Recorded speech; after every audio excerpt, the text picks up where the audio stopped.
3, 2, 1... Salut à tous, c'est le 6ème homme, bienvenue sur la chaîne NBA de Basket Info.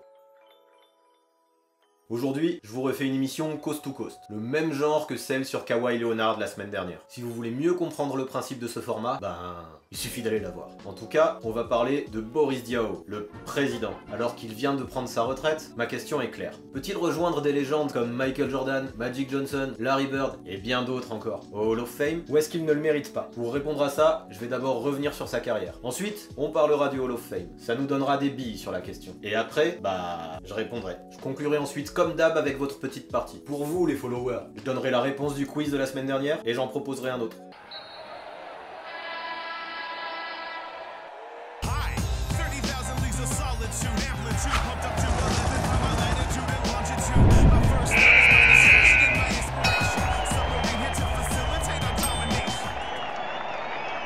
Pour commencer, parlons de l'enfance de Babak. Certains connaissent déjà sa mère, Elisabeth Riffiot, l'une des meilleures joueuses de l'histoire du basket féminin en France. Son père, Issa Diaw, est moins connu. Pourtant, il était champion de saut en hauteur au Sénégal. Waouh, il avait de bons gènes, Boris. Babak décide de suivre le chemin balisé par sa daronne, et c'est vers le basket qu'il se tourne. Repéré par les JS à Bordeaux, il intègre ensuite très vite l'INSEP, où il rencontre qui? Tony Parker.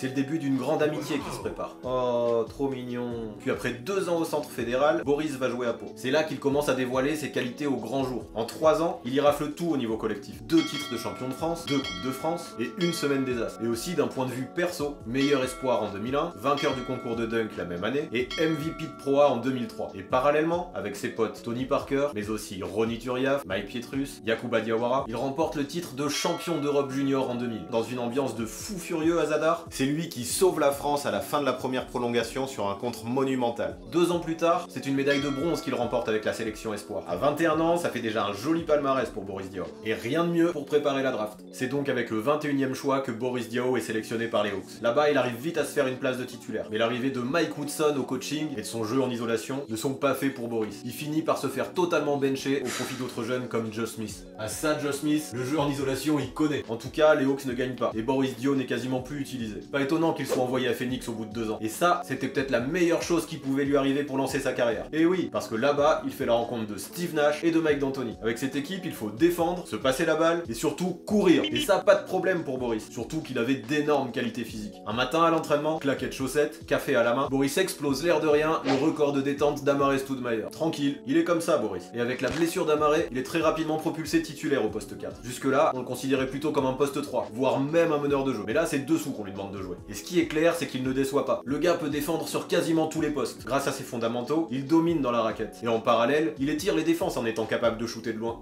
Parfois, il remonte même le ballon en transition, en lâchant des no-look passes à ses coéquipiers démarqués. Ah ouais, c'est pas pour rien qu'il avait le numéro de Magic à Atlanta. On lui reproche déjà de pas assez shooter. Moi, des fois, je fais une passe parce que je vois un copain démarqué et j'avais pas vu que le panier était démarqué. Mais en décembre 2005, ça l'empêche pas de devenir le premier français de l'histoire à faire un triple-double en NBA. Sa polyvalence et son sens du jeu étonnent toute la ligue. Boris est ensuite logiquement élu MIP, Most Improved Player, joueur qui a le plus progressé. Psst, fais la promo de tes prédictions sur le MIP 2019 là. Ouais, je mettrai un lien à la fin. Ensuite, il participe à ses premiers playoffs et a un rôle essentiel dans la campagne des Suns jusqu'en finale de conférence. En parallèle, avec l'équipe de France, il remporte la médaille de bronze à l'Euro 2005 et est même élu dans le 5 de la compétition. En 2006, il est nommé capitaine de la sélection tricolore. Durant l'été, il signe un contrat de 45 millions sur 5 ans avec Phoenix. La machine est bel et bien lancée.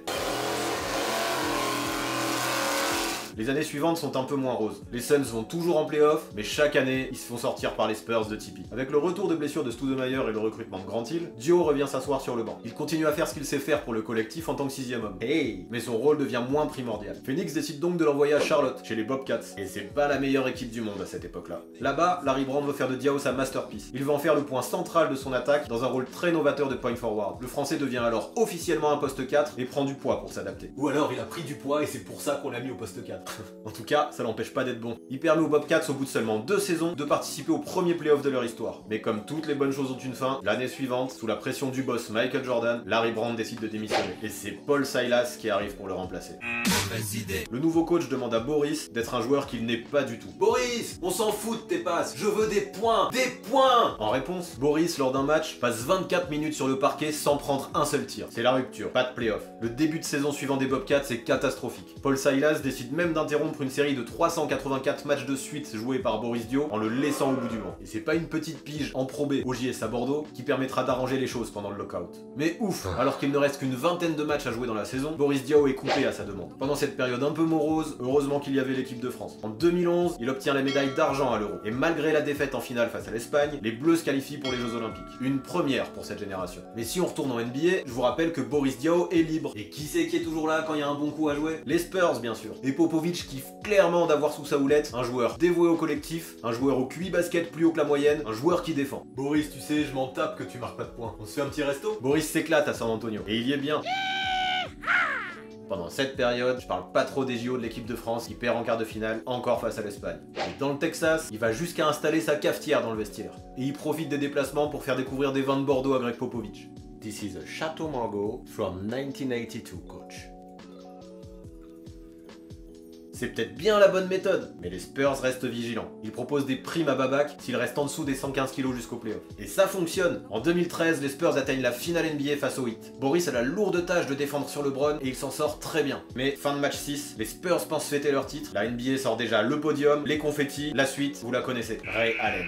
Fin du rêve pour Babak. Attends, t'es sûr qu'il est vraiment fini ce rêve? Eh non, peut-être pas. Car là, tout s'enchaîne. Tony Parker et Boris Diaw ont rendez-vous en Slovénie pour l'Euro. Et qui c'est qui croise sur leur route en demi-finale? Eh ouais, les Espagnols. Ah oui, c'est vrai, avec le fameux discours de Tony Parker qui avait motivé tout le monde à la mi-temps. Ouais, mais pas que. Rappelle-toi, la France est malmenée. Sergio Llull part en contre-attaque. Et qui c'est qui est là pour le découper? Babak. Tu lui as pas donné, s'il vous plaît. Il va y aller tout seul. Oh non. Oh la grosse faute. Grosse faute de Boris Diaw.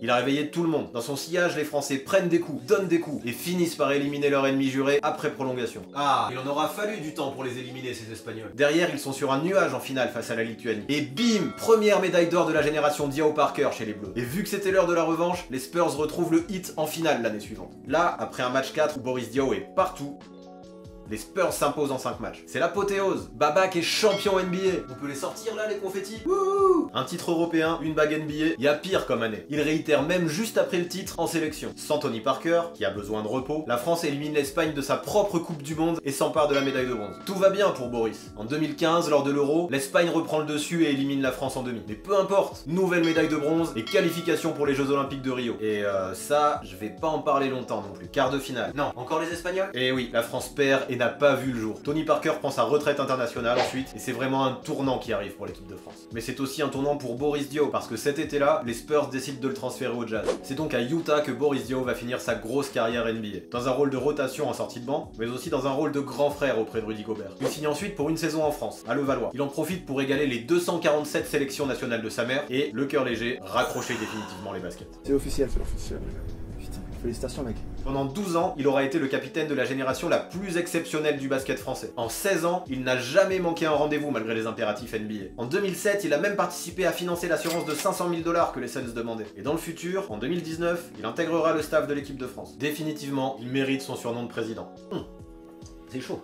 Elle est belle ton histoire, mais tout ça, ça mérite le Hall of Fame? Ça, on va voir. Pour commencer, je vais expliquer comment on y rentre dans ce fameux Hall of Fame. En fait, il y a deux comités. Un comité américain, un comité international. Ils proposent des candidats. Ensuite, il y a le comité d'honneur qui arrive. On sait pas trop sur quels critères ils se basent exactement eux. Mais ils vont piocher parmi les joueurs sélectionnés par les deux comités, et ce sont eux qui auront le dernier mot. Alors ce qui serait intéressant, ce serait de comparer la carrière de Boris Diaw à celle de certains Européens qui sont déjà rentrés au Hall of Fame. Ceux qui ont été proposés par le comité international. Car si Boris Diaw rentre par une porte, ce sera probablement par celle-là. Quand t'as 247 sélections d'équipe nationale, tu pèses lourd. Rappel de son palmarès. En NBA, champion en 2014, MIP en 2006. Avec l'équipe de France, 2 médailles d'or. Une à l'Euro 2013, une à l'Euro Junior en 2000. 7 médailles internationales en tout. Mais aussi une sélection dans le meilleur 5 de la compétition à l'Euro 2005. En France, champion en 2001, champion en 2003, vainqueur de la Coupe de France en 2002, pareil en 2003, meilleur espoir du championnat en 2001, MVP en 2003. Ça en fait des trophées. Parmi les Européens au Hall of Fame, il y a déjà beaucoup de noms. Drazen Petrovic, Dino Meneghin, Arvidas Sabonis, Sarunas Marciunas, Marciulonis, Nikos Galis, Dino Radja et bien d'autres encore. Tous ont eu des carrières très variées et surtout tous n'ont pas joué en NBA. Prenons Dino Meneghin par exemple. Il n'a jamais mis un pied dans la grande ligue et avec la sélection italienne, il n'a pas gagné grand chose.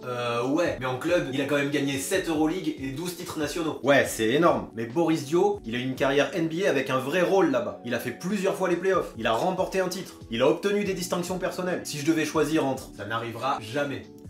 Si je devais choisir entre briller en Europe ou briller en NBA, je choisirais d'aller sur la plus grosse scène possible. Ouais, mais Meneghin, t'en sais rien, il aurait pu briller en NBA. Et qui te dit que Diao n'aurait pas pu briller en Europe s'il y avait été pendant ses meilleures années? Regarde le palmarès qu'il a eu avec Pau en seulement 3 ans. Non, sérieux, je respecte énormément les joueurs d'Euroleague, hein. Mais clairement, la NBA, c'est la meilleure ligue du monde. Tu peux pas tester. Et puis si tu veux, on peut prendre Dino Radja aussi. Qu'est-ce que t'as avec les dinos? Ok, il a gagné 8 médailles internationales avec la Yougoslavie puis avec la Serbie. Ok, il a gagné 2 Euroleague. Ok, il a même joué 224 matchs en NBA, il a été très solide avec les Celtics.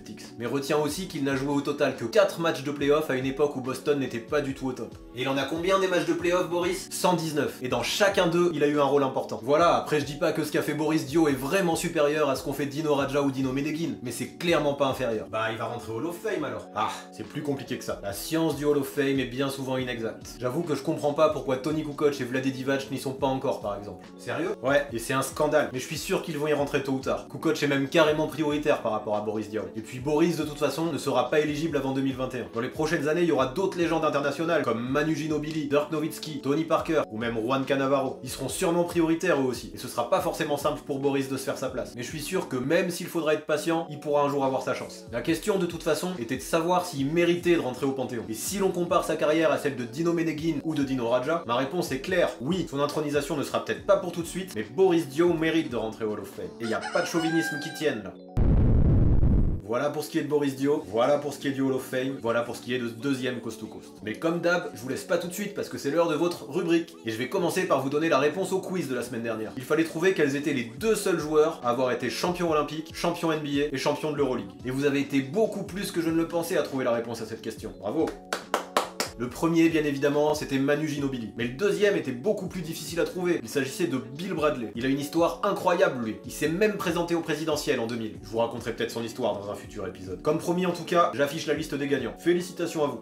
Mais ce serait dommage qu'on arrête cette vidéo sans vous poser une question pour la prochaine fois. Alors voici la question du jour. Qui a fait la passe décisive à Michael Jordan lorsqu'il marque son fameux panier en changement de main en finale 91 face aux Lakers? Et je vous interdis d'aller voir la vidéo pour checker. Pour jouer, c'est comme d'hab, c'est dans les commentaires en dessous. Attention par contre, je prendrai en compte que les commentaires YouTube. Réponse au prochain Coast to Coast. Pour ne pas manquer ça, surtout, abonnez-vous. Il y aura un petit logo là en fin de vidéo. Et ce qui me ferait trop plaisir, c'est que vous continuiez à me mettre des pouces bleus pour faire perdurer cette rubrique. A très vite.